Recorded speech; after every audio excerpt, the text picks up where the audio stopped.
पाठ्य क्लास चल रहा था 14 मई 1967। पहले पेज के अंत में बात चल रही थी शंकर द्वारा विनाश गाया हुआ है, बाकी उनको मतवा व महिमा आदि कुछ भी नहीं है।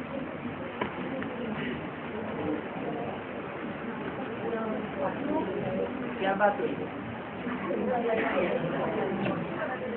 शंकर द्वारा विनाश, बाकी उनको महिमा व मतवा आदि कुछ भी नहीं। ऐसा है? शंकर को महिमा व मतवा आदि कुछ भी नहीं है,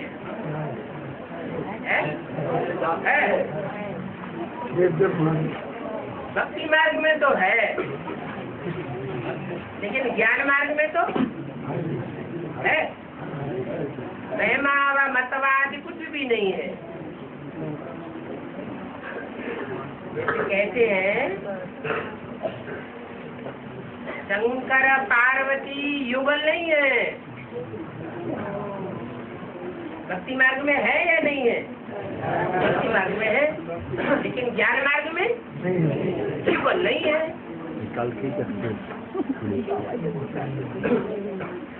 14 मई 1967 की वाणी का दूसरा पेज। बाकी विनाश तो ड्रामा अनुसार होना ही है।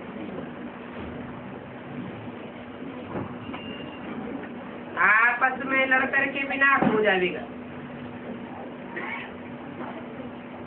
बाकी शंकर क्या करते हैं? ये तो ड्रामा अनुसार ही नाम रख दिया है।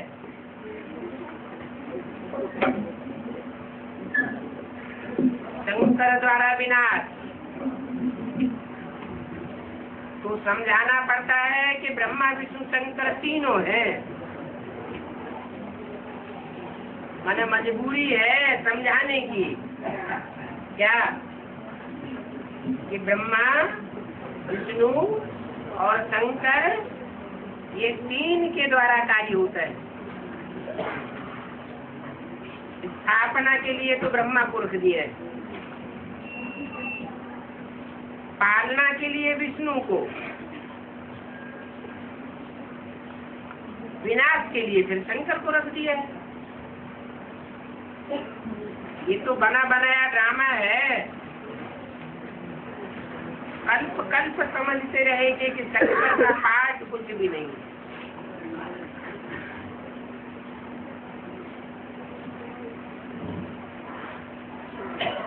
शंकर का पाठ कुछ भी नहीं है।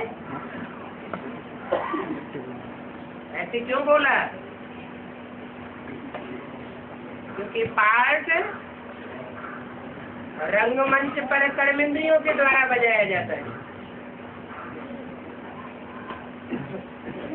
शंकर के लिए तो गायन है, योग बल से विश्व की बात कही।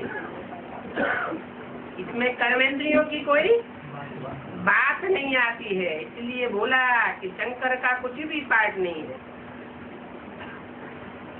ब्रह्मा और विष्णु का पाठ तो सारे कल्प में है।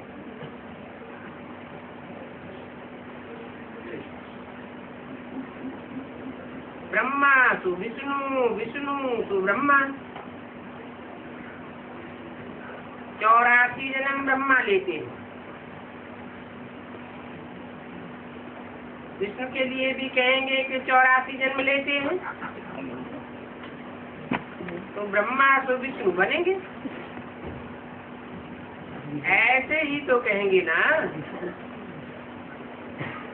ब्रह्मा के भी 84 जन्म पूरे हुए, तो कहेंगे विष्णु के भी 84 जन्म पूरे हुए। और शंकर तो जन्म मरण से न्यारा है। क्यों?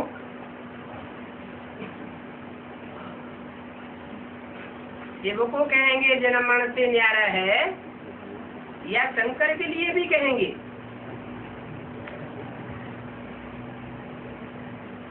शिव का स्थूल जन्म भी नहीं होता, तो स्थूल रूप में मृत्यु की भी बात नहीं है। और शिव ऐसे रंगमंच पर जब आता है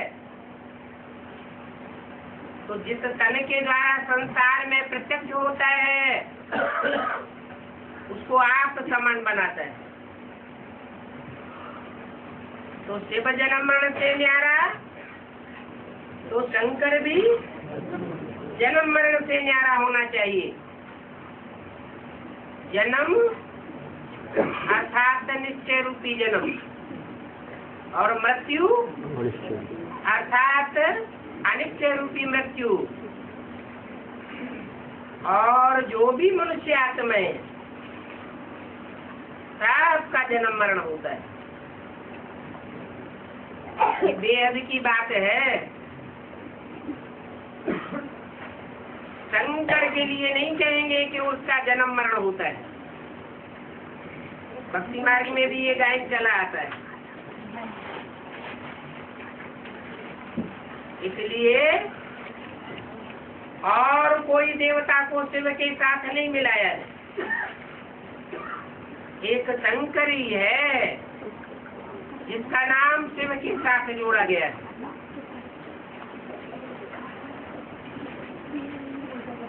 और शंकर को मिला ही दिया है। वास्तव में शिव का तो बहुत उपाय है।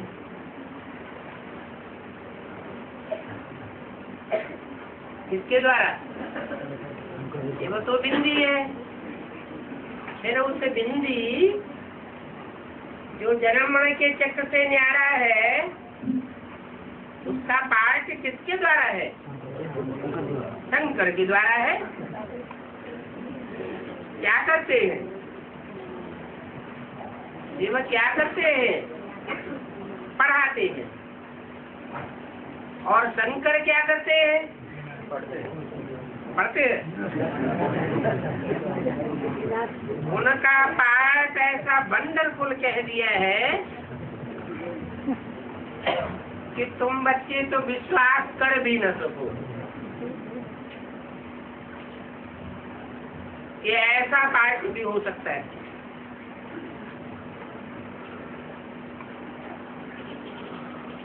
किसने कह दिया है?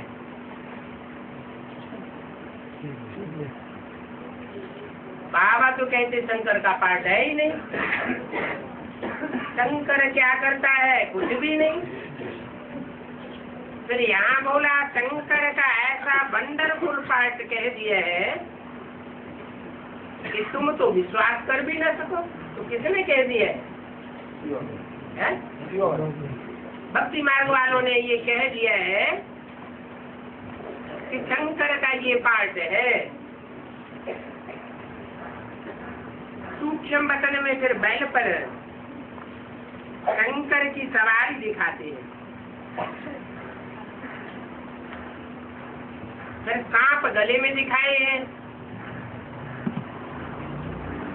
अब सूक्ष्म वचन में बैल, सांप ये तो होते ही नहीं है। वहाँ बैल कहाँ से आया? तो कहाँ की बात है? शंकर कोई महत्व तो नहीं रखता है, परंतु भक्ति मार्ग में महत्व रख दिया है। तो भक्ति मार्ग में जो भी बातें रखी हुई हैं वो यादगार कहाँ की है? संगम की यादगार है, क्योंकि शिव और शंकर को मिलाए दिया है।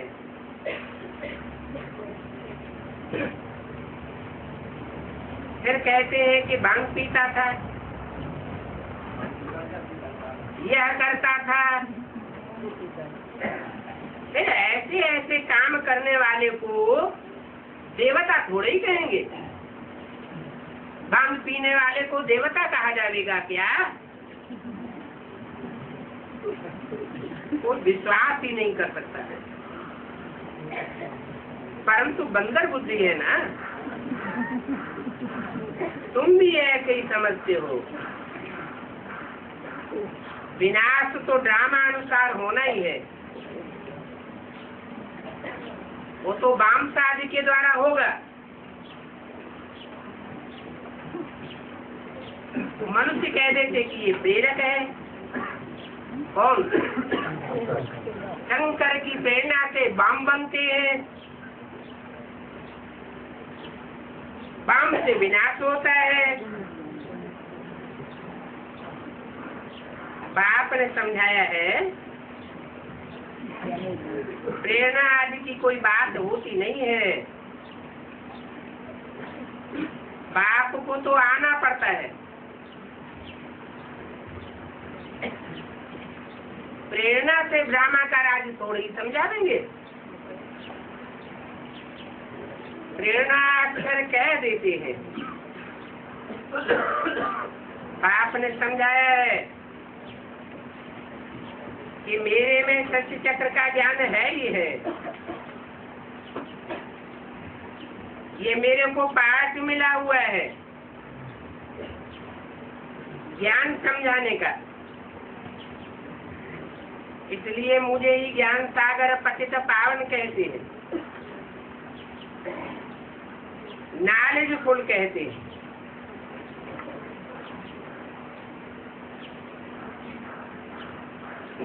क्या पाठ मिला हुआ है?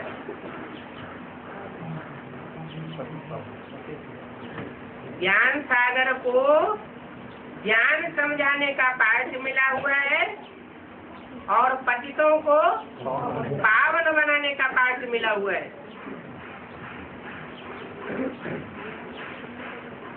इनको तो बिंदी है,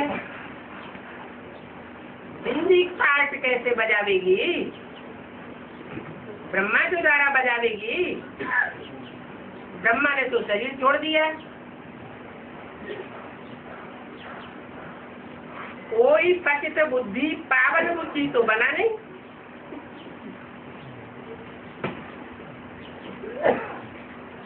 अगर बना होता, ब्रह्मा द्वारा पतित पावन का पाठ चला होता, तो ब्रह्मा को विष्णु शिव के साथ मिलाई देती। ब्रह्मा तो विष्णु को भी शिव के साथ मिलाई देते, परंतु ऐसे तो है नहीं। नॉलेज किसको कहा जाता है? वो तो जब नॉलेज मिले तब पता पड़े ना।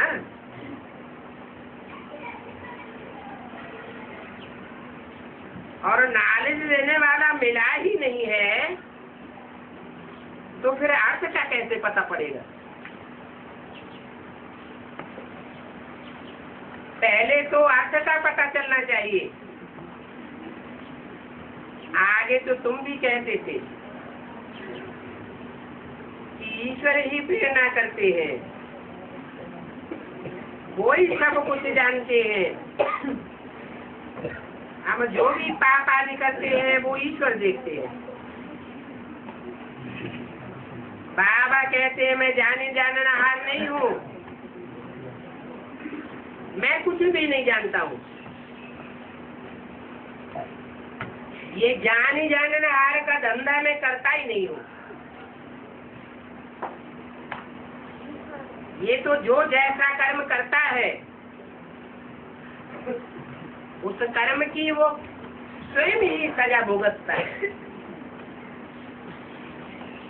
मैं किसी को न देखता हूँ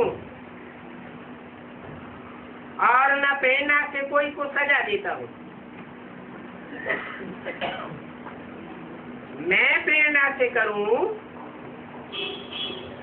तो जैसे कि मैं नहीं सजा देती। कोई को कहा कि इनको मारो तो कहने वाले पर भी दोष ला जाता है ना, वो भी दोष ही हुआ ना। तो कहने वाला भी फंस पड़ेगा, करने वाला तो फंसता ही है। शंकर अगर प्रेरणा देवे तो वो भी फंस जावे। किसने भड़काया? तुमको किसने प्रेरणा दी? तुम ये कर्म करो, तो भड़काने वाला और कर्म करने वाला दोनों ही फंस गए ना। बाप कहते हैं कि मैं तो तुमको सुख देने वाला हूँ, तुम मेरी महिमा करते हो कि आकर के सुख दो और सुख हरो, तो मैं थोड़े ही सुख देता हूँ। विनाश होता है तो कितने सुखों के पहाड़ गिरते हैं। तो मैं दुख दाता हूँ क्या? मैं दुख देने वाला हूँ क्या? झूठे कलंक तो ढेर मेरे ऊपर लगाए देते हैं।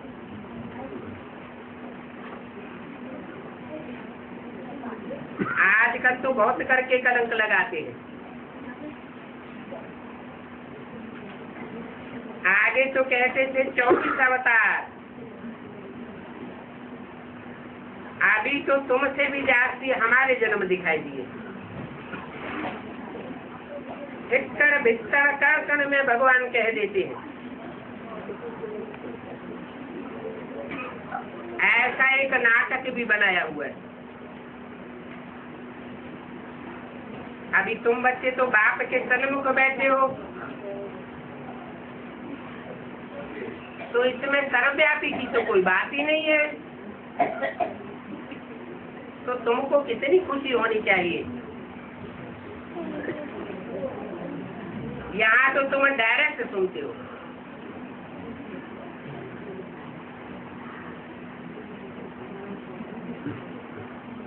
भाषण लेते हो। ये भाषण आती है कि बाबा हमको पढ़ाते हैं। इसको ही मेला कहा जाता है। सेंटर पर तुम जाते हो, वहाँ पर कोई आत्मा और परमात्मा का मेला नहीं करेंगे। आत्मा और परमात्मा का मेला तो यहाँ लगता है। कहाँ कहाँ लगता है? मधुबन में। सेंटर पर कोई आत्मा और परमात्मा का मेला नहीं लगता है। मेले में कितनी भीड़ होती है।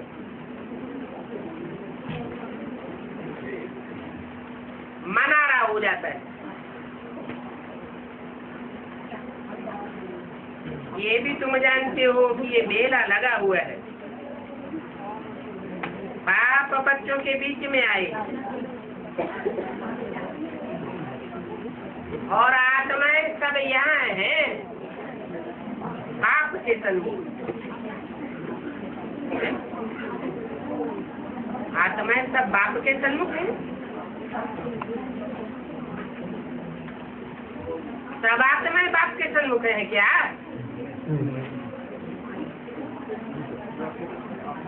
ऐसे थोड़े ही 500-700 करोड़ मनुष्य आत्माएं ही आत्माएं होती है। कीड़े मकोड़े पशु पक्षी सब ही तो आत्मा है। तो सब यहाँ मौजूद है क्या? फिर क्यों कहा? इसलिए कहा कि तुम सन्मुख होने वाले बच्चे ही आत्म की स्थिति में स्थित होने वाले हो,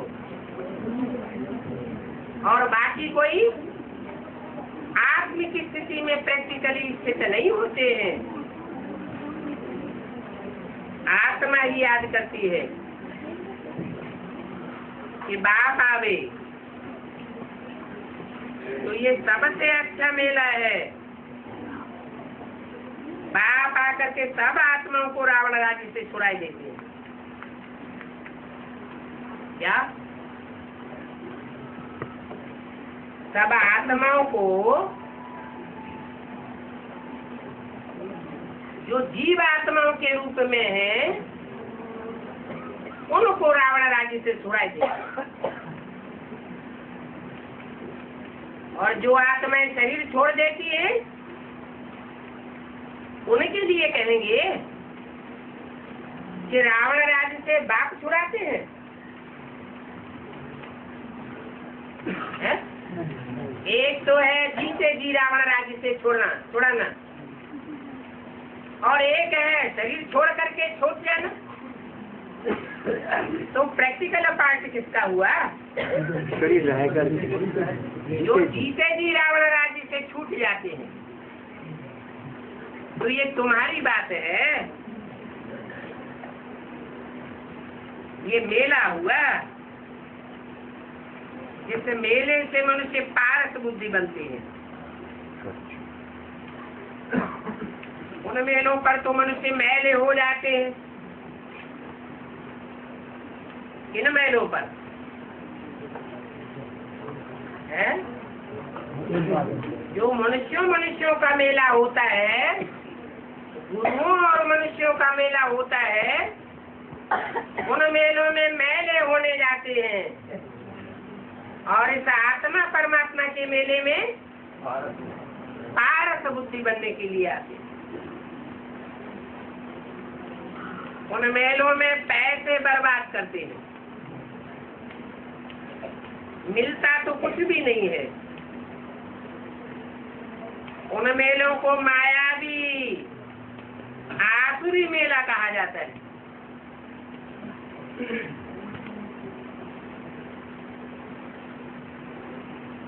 बड़े बड़े महंत, बड़े बड़े सन्यासी, मठाधीश, पीठाधीश उन मेलों का आयोजन करते हैं।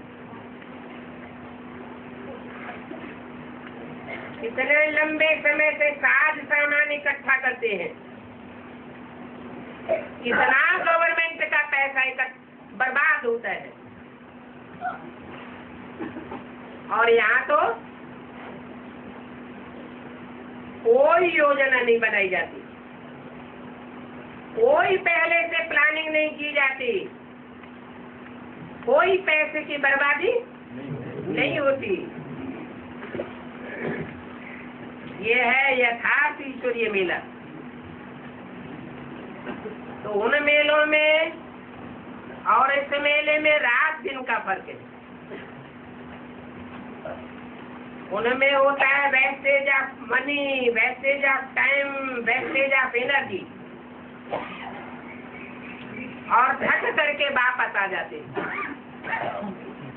और यहाँ तो तुम मेले में आते हो तो उमंग उत्साह लेकर के वापस जाते हो। तो कितना फर्क हो गया? पहले तुम भी आसुरी मेले में थे,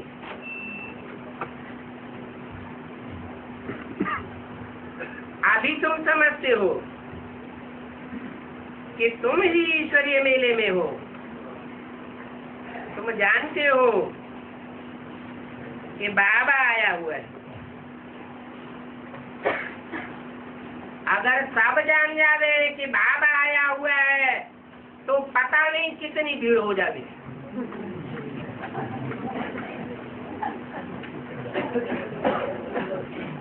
इतने मकान आदि कहाँ से लावेंगे? अभी भी देखो कितना हो रहा है।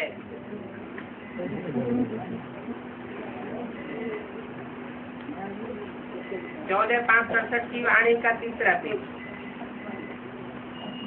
बच्चे वृद्धि को पाते रहते हैं, मकान भी बनाते जाते हैं, बहुत बच्चे आवेंगे, गाड़ी में गाते हैं अहो प्रभु तेरी लीला। तो ये कौन सी लीला का गायन है? ये है भगवान की सबसे बड़ी लीला। पुरानी दुनिया खत्म होने से पहले नई दुनिया की स्थापना होती है।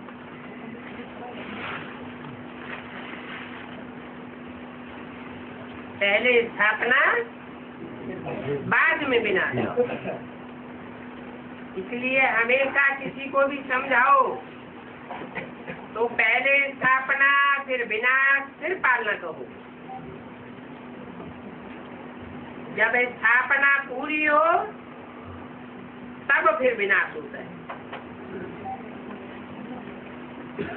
फिर पालना होगी। तो तुम बच्चों को खुशी रहती है कि हम सुदर्शन चक्रधारी ब्राह्मण हैं, फिर हम चक्रवर्ती राजा बनते हैं।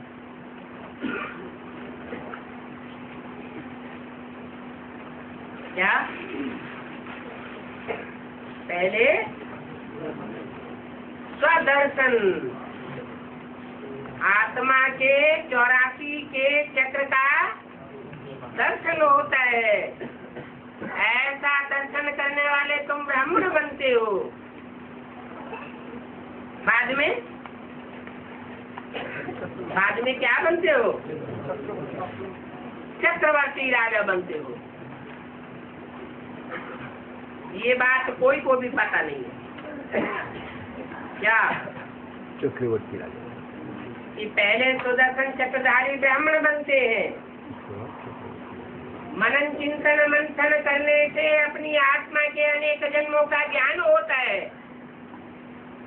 और जब ज्ञान हो जाता है नंबरवार पुरुषार्थ अनुसार, फिर चक्रवर्ती राजा बनते हैं। चक्र लगाते जाते हैं, आवर्तन होता जाता है। तो उसकी यादगार में भक्त फिर क्या करते हैं? भक्त देवताओं के मंदिर में जावेंगे, शिव भगवान के मंदिर में जावेंगे, तो क्या करते हैं? चक्कर लगाते। उनको तो पता भी नहीं है कि उन देवताओं का राशि कहाँ गया, उन देवताओं का नाम निशान क्यों गुम हो गया। अभी तो देखो देवता के बदले अपने को हिंदू कह देते।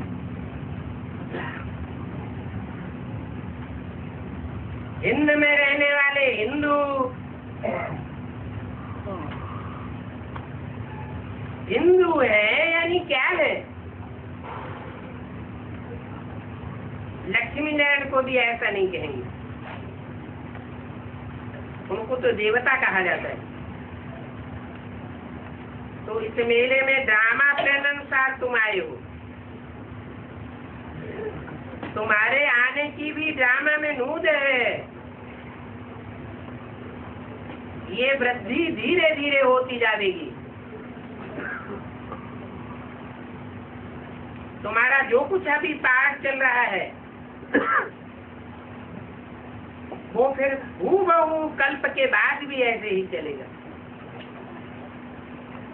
ये चक्र फिरता रहता है। फिर रावण राज्य होगा, फिर आसुरी पालना होगी। अभी तो तुम ईश्वरीय बच्चे हो। कहाँ की बात बताई?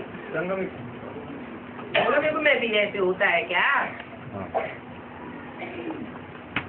है?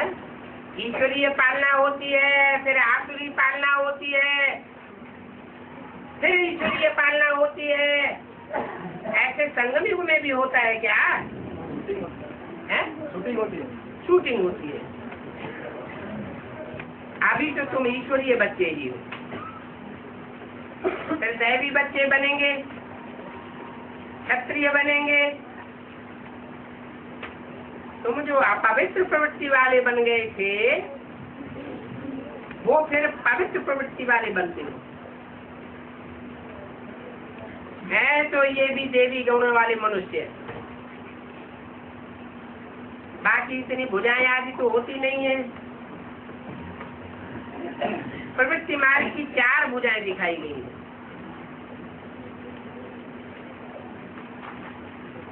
2 भुजाएं पुरुष की और 2 भुजाएं स्त्री की। क्या मतलब हुआ? भुजा माना मददगार। मददगार पुरुष रूप में दो भुजाएं, एक लेफ्ट भुजा और दूसरी राइट भुजा। इसको कहेंगे लक्ष्मी को भी।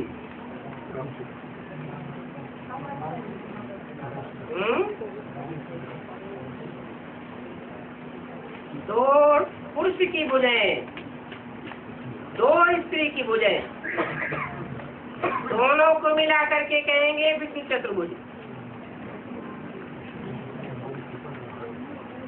बाकी वैसे चार भुजाओं वाला कोई होता नहीं है। दो पुरुष, कौन कौन? राम और कृष्ण, और दो स्त्रियां, दो नारी, राधा और सीता। विष्णु के लिए समझते हैं वो सूक्ष्म वतन में रहने वाला है।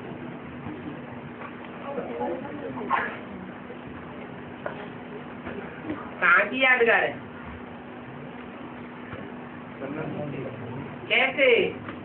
मनन चिंतन स्टेज में। मनन चिंतन की स्टेज है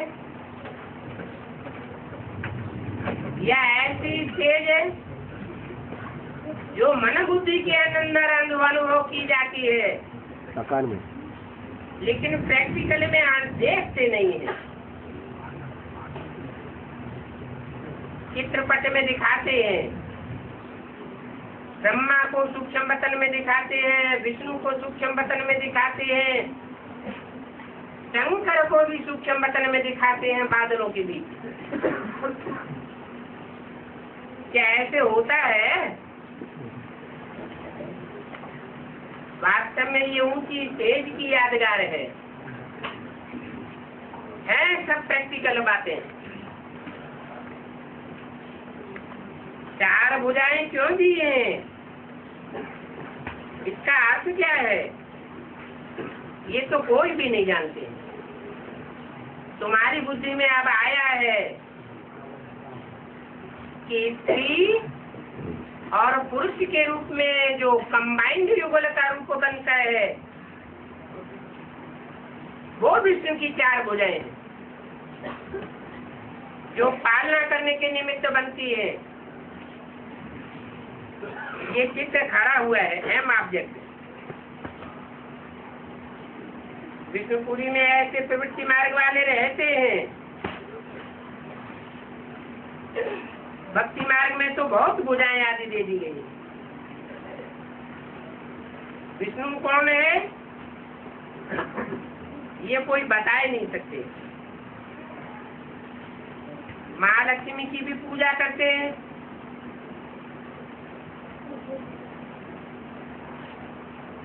महालक्ष्मी किसे कहा जाता है और लक्ष्मी किसे कहा जाता है ये किसी को पता ही नहीं। तुम्हारी बुद्धि में तो बैठा है महालक्ष्मी अर्थात दो नारियों के स्वभाव संस्कार का मेल। एक लेफ्टिस्ट में पार्ट बजाने वाली, महाकाली के रूप में पार्ट बजाने वाली, और एक राइटिय के रूप में पार्ट बजाने वाली, महागौरी के रूप में पार्ट बजाने वाली। दोनों के स्वभाव संस्कार का मेल महालक्ष्मी महालक्ष्मी कहा जाता है। महालक्ष्मी में स्त्री चोला आगे दिखाया जाता है। विष्णु रूप में पुरुष चोला आगे दिखाया जाता है। जगदम्बा से कब धन नहीं मांगते हैं? क्या कहा? जगदम्बा से कभी धन नहीं मांगते। क्या मांगते हैं? और सर्व मनोकामनाओं की पूर्ति करने के लिए जगदम्बा के पास जाते हैं, और धन की पूर्ति करने के लिए लक्ष्मी का आवाहन करते हैं। मनुष्य जीवन का लक्ष्य क्या है? नारी से लक्ष्मी, नारी से जगदम्बा लक्ष्य नहीं है। क्यों नहीं है? इसलिए नहीं है कि इच्छा मात्रम अविद्या ये स्टेज जगदम्बा की नहीं बनती। किसकी बनती है? लक्ष्मी की बनती है। सर्व मनोकामनाओं की पूर्ति करती है। वो अनेक प्रकार की मनोकामनाएं इस संसार सागर में पैदा होती है। जिन्हें क्षीर सागर में जाना है उनका तो लक्ष्य होता है सब मनोकामनाओं को एक कामना में आहुति डाल देना। इच्छा मात्रम अविद्या। इसलिए कहते हैं कि लक्ष्मी से धन ही मांगने जाते हैं। क्यों?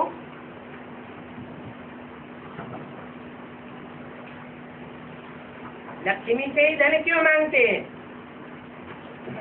एक धन की मनोकामना की पूर्ति लक्ष्मी करती है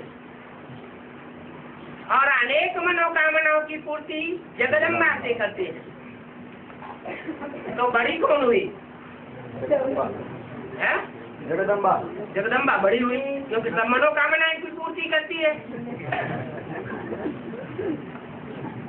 सब मनोकामनाएं इस सागर संसार सागर में होती है।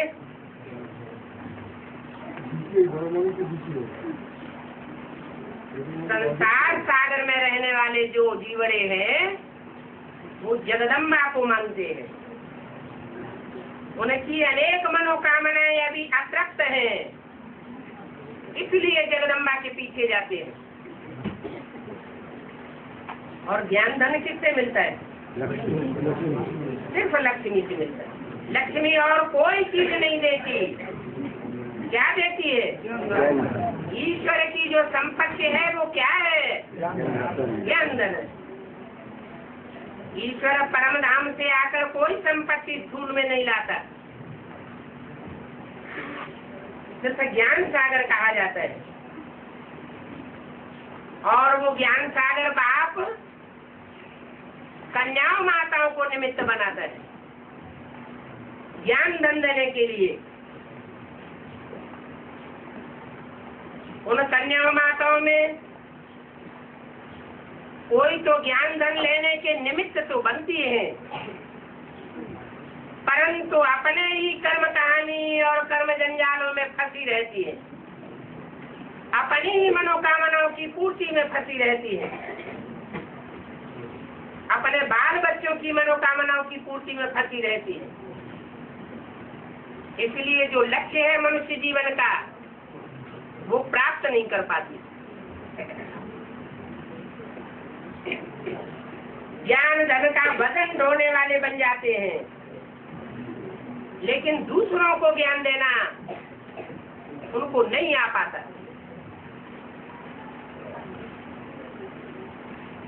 असली धनी वो है जो स्वयं भी धारण करे और दूसरों को भी धारण कराए। इसलिए चार भुजाएं जो विष्णु की दिखाई गई है उनमें दो भुजाएं स्त्री के रूप में है। एक लेफ्ट भुजा अर्थात सहयोगिनी शक्ति और एक राइट की सहयोगिनी शक्ति। ज्ञान लिया और लेने के बाद उसको धारण कर लिया, बुद्धि के घड़े में तिजोरी में डाल दिया, लेकिन अपने कल्याण में भी नहीं आया और दूसरों के कल्याण में भी नहीं आया, तो सूंह का धन कहा जाता है। इसलिए बाएं कलश में बाएं हाथ में जो कलश है वो सूम का धन हो गया। धन को धारण किया लेकिन प्रैक्टिकल जीवन में नहीं अपनाया।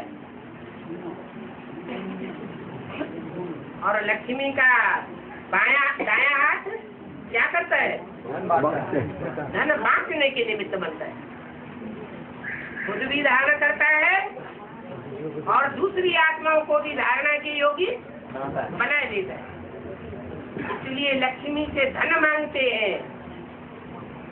जगदम्बा से धन मांगेंगे भी तो उनको ईश्वरीय ज्ञान धन जगदम्बा से मिलेगा नहीं, क्योंकि जो खुद ही धारण नहीं कर पाता वो दूसरे को धारणा नहीं करा सकता।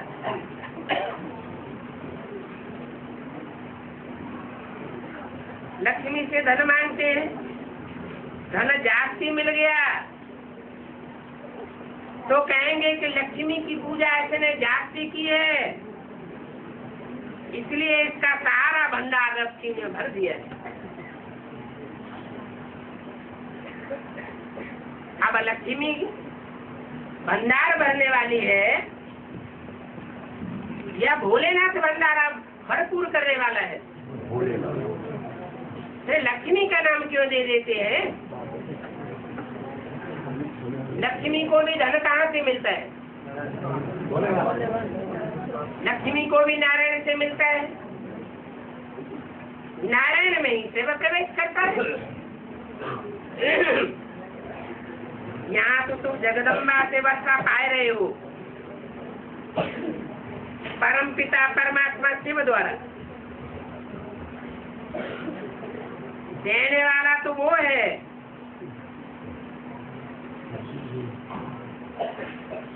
तुम जानते हो कि जगदम्बा का कितना बड़ा मेला लगता है। लक्ष्मी का तो इतना बड़ा मेला नहीं लगता है। क्यों? कोई कारण रहा होगा? है?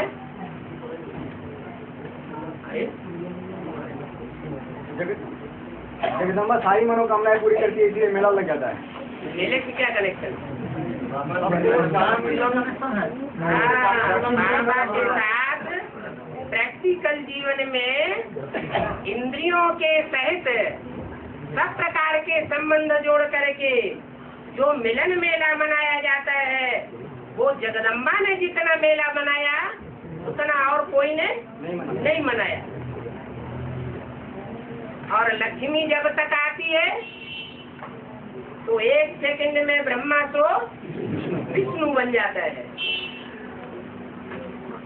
लक्ष्मी नारायण को वाइब्रेशन से एक दूसरे का प्यार लेते हुए दिखाया गया है। इंद्रियों की आकांक्षाओं की जरूरत ही नहीं रहती। वो बहुत ऊंची स्टेज है। लक्ष्मी नारायण के चित्र में जो दिखाया गया है, लक्ष्मी नारायण जो नर से नारायण बनते हैं वो दृष्टि मात्र से भी एक दूसरे को नहीं देखते। वो चढ़ती कला की स्टेज है। और उनसे पैदा होने वाले जो बच्चे सत्युग की आज रचना बनती है, वो जन्म लेते ही एक दूसरे को देखने लग पड़ते हैं, दृष्टि का संयोग लेते हैं, स्नेह लेते हैं, तो ये अंतर पड़ जाता है।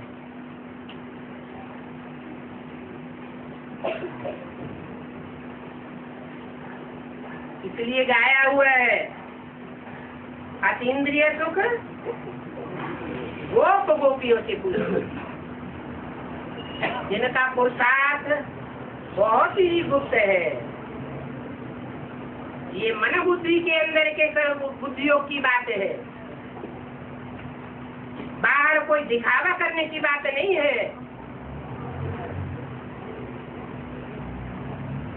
तो दिखाते हैं जगदम्बा का कितना बड़ा मेला लगता है। ब्रह्मा का इतना बड़ा मेला नहीं लगता। ब्रह्मा का मेला अजमेर शरीफ में दिखाते हैं। वहाँ ब्रह्मा की पूजा भी नहीं होती। मुसलमानों का मेला लगता है, वहाँ हिंदुओं का मेला नहीं लगता है। शांति यादगार हुई है। ब्रह्मा का मेला, अजमेर का मेला भक्ति मार्ग में गाया हुआ है। जहाँ आजा और मेरा भेड़ बकरियां जहाँ पाले जाते हैं। माउंट आबू। भेड़ बकरियों की प्रवृत्ति क्या होती है?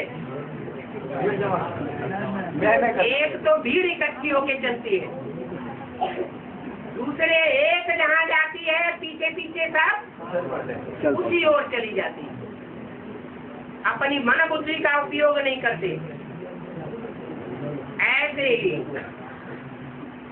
माउंट आबू में ब्रह्मा का बड़ा मेला लगता है। ब्राह्मणों की दुनिया में अभी भी लग रहा है, जहाँ बुद्धि का उपयोग नहीं किया जाता। मुरली में बाबा ने क्या बोला, इन बातों से कोई सरोकार नहीं। मैं ही स्वर्ग स्थापन करने वाला या वाली हूँ।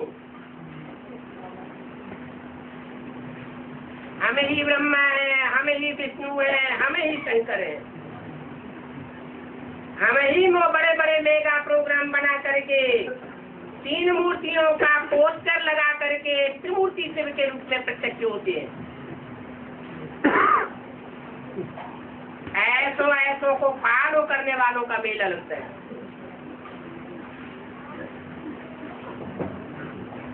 वो ब्रह्मा का मेला है, जो ब्रह्मा के शरीर छोड़ने के बाद में लगता है। और जगदम्बा का मेला, जगदम्बा के मेला जो यादगार है वो जगदम्बा के रहते रहते लगता है या शरीर छोड़ने के बाद लगता है? रहते रहते लगता है। जो मेला गाया हुआ है,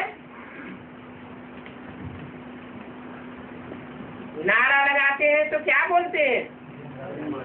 जय माता दी। ये शूटिंग भी अभी ब्राह्मणों की दुनिया में होने वाली है।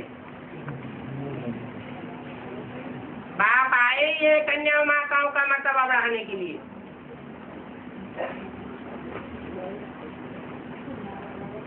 वो ब्रह्मा का मेला लगता है, ये जगदम्बा का मेला लगता है। ब्रह्मा को तो एक ही जगह बिठाई दिया है और जगदम्बा के मंदिर तो चारों ओर बने हुए हैं। अजमेर में ब्रह्मा का बड़ा मंदिर है। देवियों के भी बहुत मंदिर है। ये एक समय की तुम्हारी यादगार है। तुम भारत की सेवा करती हो।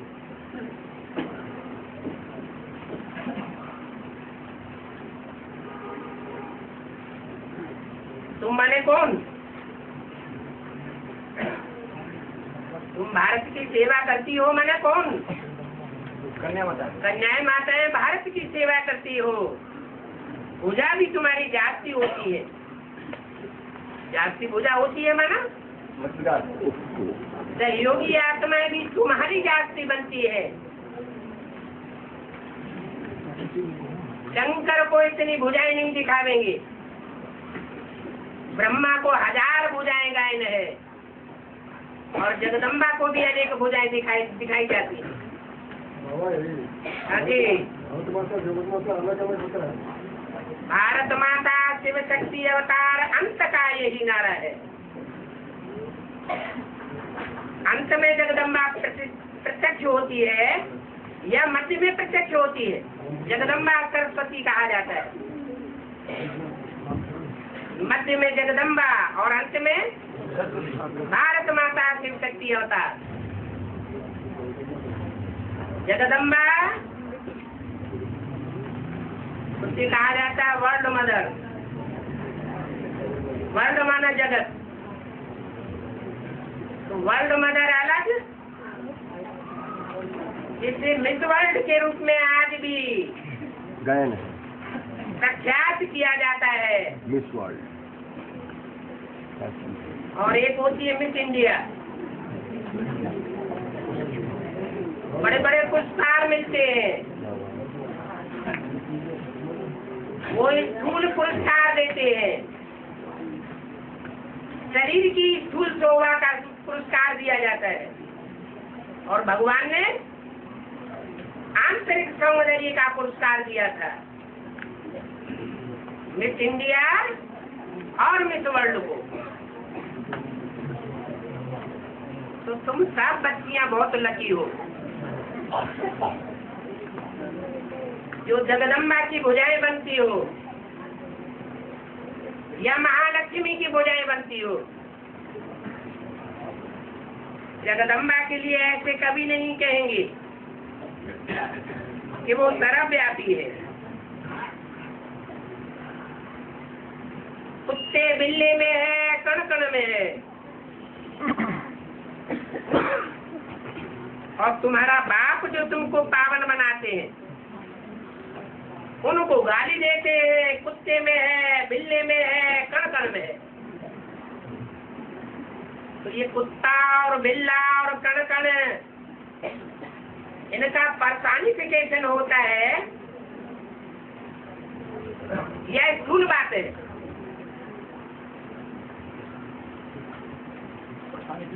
कुत्ता में है माना कुत्ते जैसे प्राणियों में भी वो समा करके रहता है। नारायण का पाठ ऐसा है जो ऊंचे से ऊंचे पाठधारी से लेकर के नीचे से नीचे तबके वाले व्यक्ति के साथ घुल मिल करके एक हो जाता है, और दूसरे पाठधारियों का ऐसा पाठ नहीं है। इसलिए भक्ति मार्ग में दिखाई दिया है कि भगवान कण कण जैसा पाठ बजाने वालों में भी मिक्स होकर के रह जाता है। कुत्ते और बिल्लों जैसे पाठधारियों में भी मिक्स होकर के रह जाता है।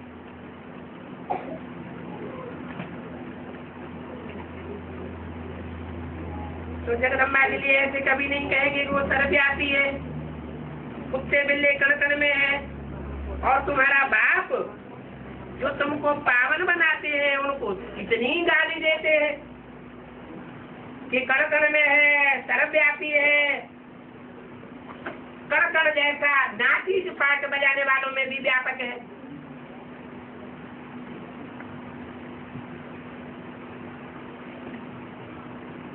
तुम्हारी महिमा देखो कितनी होती रहती है। ब्रह्मा विष्णु शंकर को भी सर्वव्यापी नहीं कहते हैं,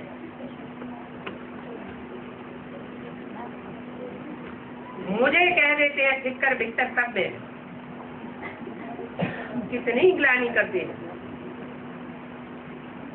मैं तुम्हारी कितनी महिमा बढ़ाता हूँ।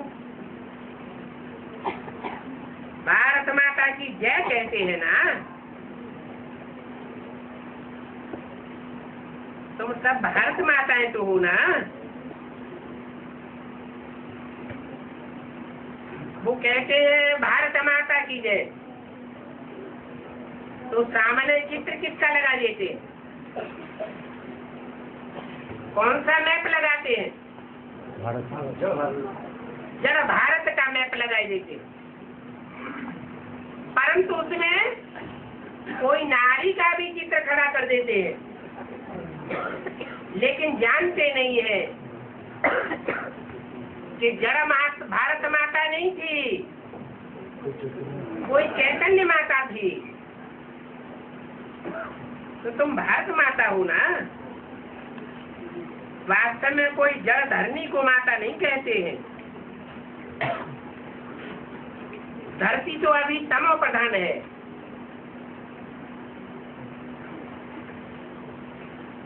वही सतयुग में सतो प्रधान बन जाती है। इसलिए कहते हैं कि देवताओं के पैर फंसे दुनिया में नहीं आते हैं। जब सतो प्रधान दुनिया होती है तब देवताओं के बुद्ध रूपी पांव प्रवेश कर जाते हैं।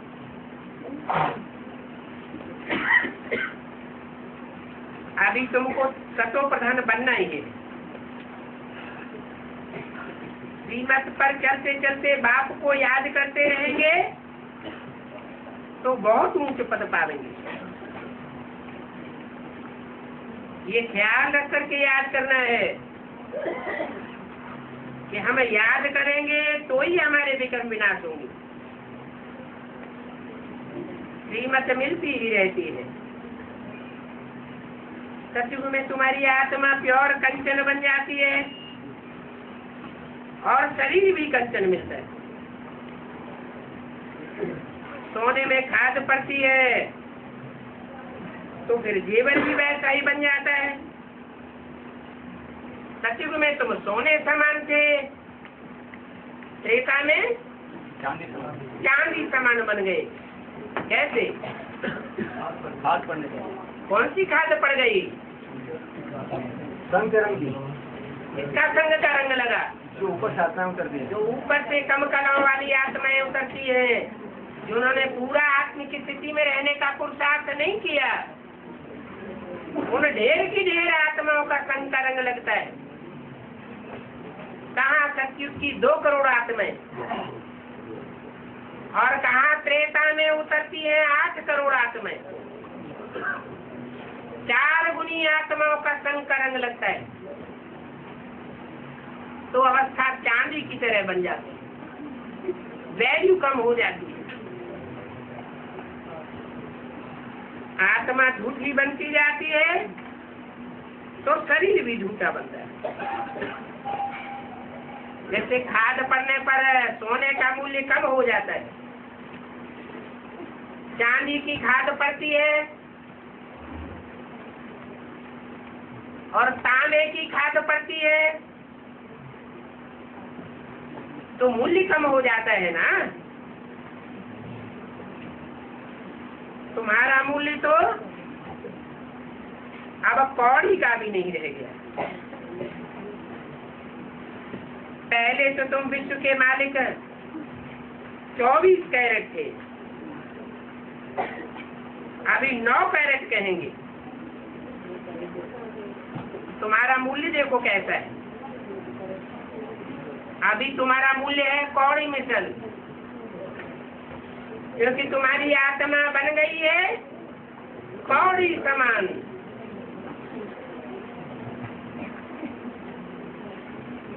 कौड़ी में अंधेरा ही अंधेरा होता है। कैसे भी हमारी बुद्धि नील हो जाती है। इतना ज्ञान सुनते हैं फिर बुद्धि में कुछ याद ही नहीं रहता, तो अंधेरा हुआ ना। बाप आकर के तुमको हीरे मिसल बनाई देते, माना तुम्हारी आत्मा को हीरे जैसा चमक वाला बनाई देते हैं। जैसे हीरा रात में भी चमक मारता है, ऐसे ऐसा ज्ञान के अंधेरे की दुनिया में तुम संसार में 9 लाख सितारे चमक मारेंगे।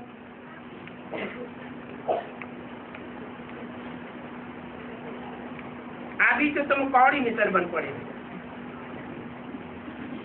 ये तो बाप बच्चों से रूढ़ियान करते हैं कि तुम कैसे थे और अब कैसे बन गए हो। बच्चों को बहलाते रहते।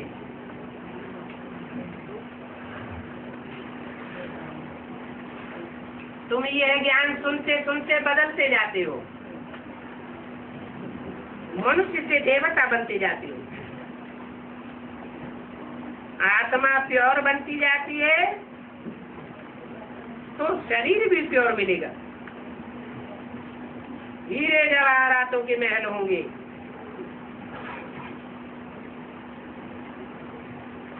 अभी तो ठिक्कर पत्थर के महल भी नहीं मिलते। नालों के किनारे कितनी झोपड़ियां पड़ी हुई है। बैलमानियां भी अगर हैं तो परसेंटेज में बहुत कम लोग हैं जिनको बड़े बड़े महल मिले हुए। बाकी तो ज्यादा संख्या जनरेशन गरीब लोगों की है। बाप है गरीब निवास। गरीबों को ही आकर के विश्व का बादशाह बनाते हैं।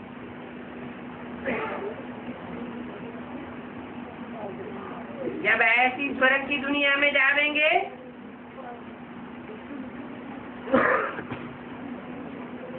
तो कितना याद करके जावेंगे। याद का भंडारा भरपूर हो जाएगा। अच्छा, मीठे मीठे बच्चों को माता पिता बाप दादा का दिल व जान सिक व प्रेम से याद किया। Good morning.